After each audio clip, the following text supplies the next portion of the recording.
Bom, aqui a instalação poética.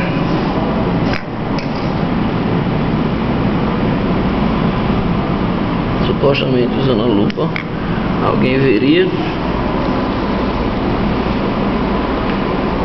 Coisa meio chata.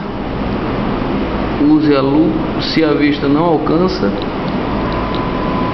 use a lupa ou a inteligência, ou as duas coisas.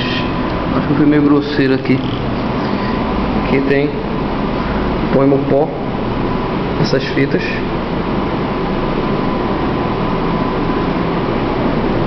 Aqui eu fui meio chato também. Eu coloquei. Você acha que controlar algo? Vai para os controles, vai para a TV, pedaço de virtual provisório,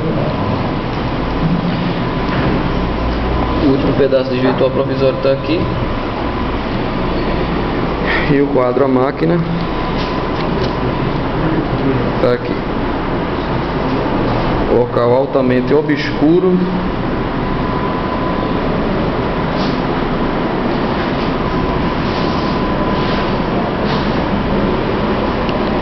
Aqui está o pessoal com quem curiosamente eu dividi a sala.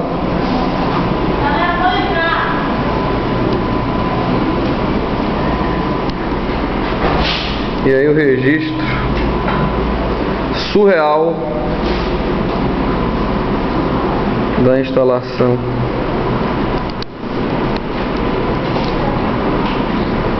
É isso aí.